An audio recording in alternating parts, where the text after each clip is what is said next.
तुम्हाला सगळ्यांना माहित असेल London School of Economics, Columbia विद्यापीठ हे आजही जगातले सर्वोत्तम विद्यापीठ गणले जातात.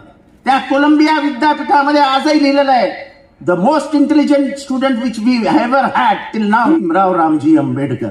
हा प्रत्येक भारतीयाला, कारण का त्यांनी शोषण बघितलं होतं, त्यांना मिळणारी वागणूक त्यांनी अनुभवलेली होती.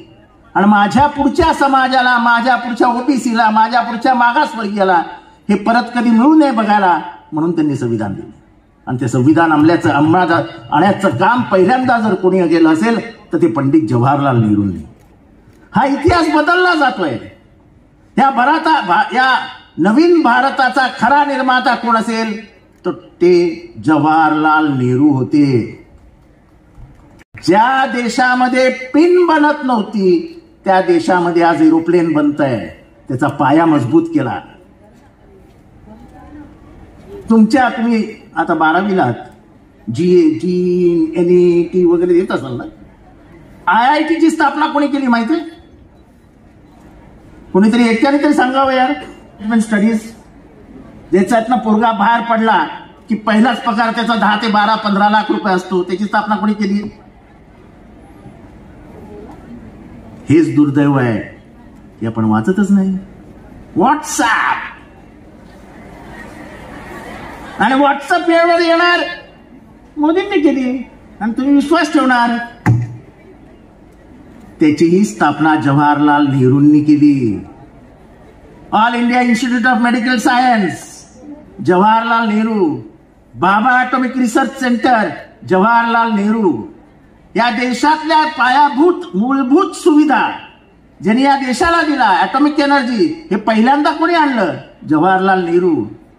हे पाकिस्तानचे 2 तुकडे करू हे बोलणं सोपं आहे, पण ते तुकडे कोणी करून दाखवले? कोणी? हा, कोण बोलला? इंदिरा गांधी.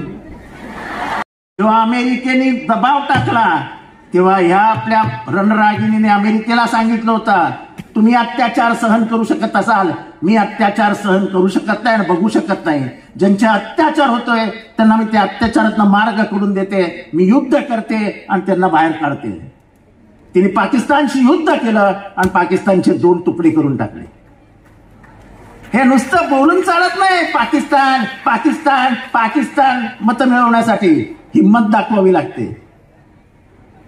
आपल्या देशामध्ये तर हिंदू आपलं काय ते ओबीसी विरुद्ध मराठा लावली लढाई, लढतोय आपण, बाजूबाजूला बसतो. पण हिंदू विरुद्ध मुसलमान म्हटलं की आपल्यातलं सगळं जाग होतं.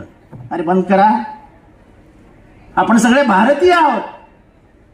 हे जे संविधानाने प्रिॲम्बल मध्ये लिहिलेलं आहे की we the people of India solemnly affirm, की हे संविधान आम्ही स्वतःला घेतो आहोत. तुम्ही आम्हाला देत नाहीये, आम्ही स्वतः हे घेतो.